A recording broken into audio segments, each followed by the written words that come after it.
Scientists created 2 test groups, 50-year-olds and 5-year-olds.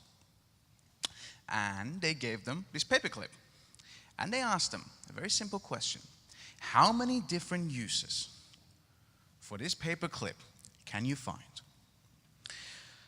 How many do you think the 50-year-olds found? Give me a number.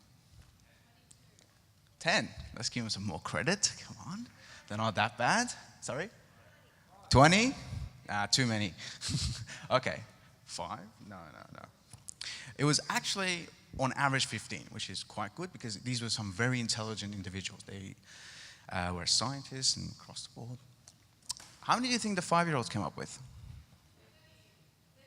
50. Really? Any other guesses? 100? It's very specific. No, it wasn't 25. It was actually 200. That's on average. 200 different uses for this simple paperclip. Now that makes you think, why? Why is that? The answer is quite simple. It's a neurological process in every human being that exists. It starts from childhood and slowly it starts to lose its capacity and it kind of stops at around 30. That doesn't mean you can't be creative after 30. It just means that you don't have your maximum capacity at that stage. And this is important for one very particular reason.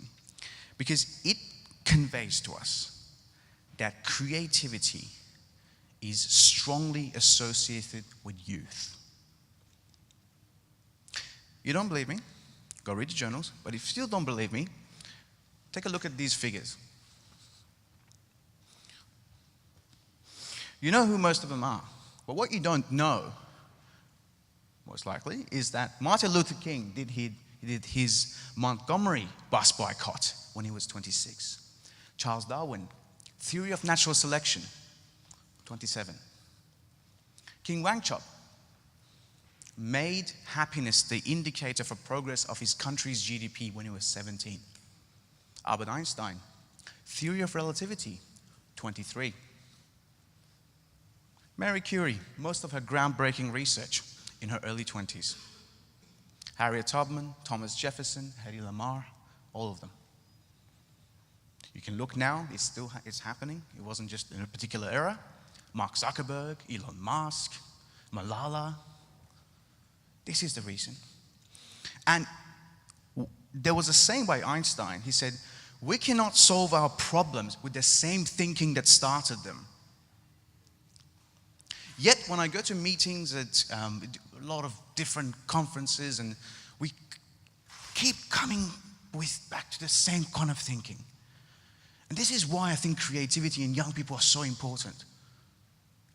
It's not just a moral reason for us to involve them, but it is actually them to be seen as a resource of creativity.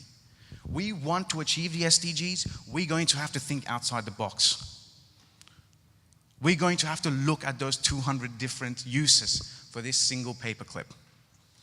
And for that, we need young people to be creative and come up with new ways of looking at world's old problems. And with them should be older generations who bring in the expertise and experience. And I think when these two concepts are married together, that's when you get real innovation, real change, and real transformation. And that's what this event is about. The power of creativity and the power to reimagine. The power of human imagination, which all these figures had. And let's bring that power out again within us. Because I know it exists within every single one of you. The challenge is to remain as an artist, remain creative, while you grow up. And with that, we conclude the evening, one final performance, and then we're done. Thank you very much. It's been an absolute pleasure.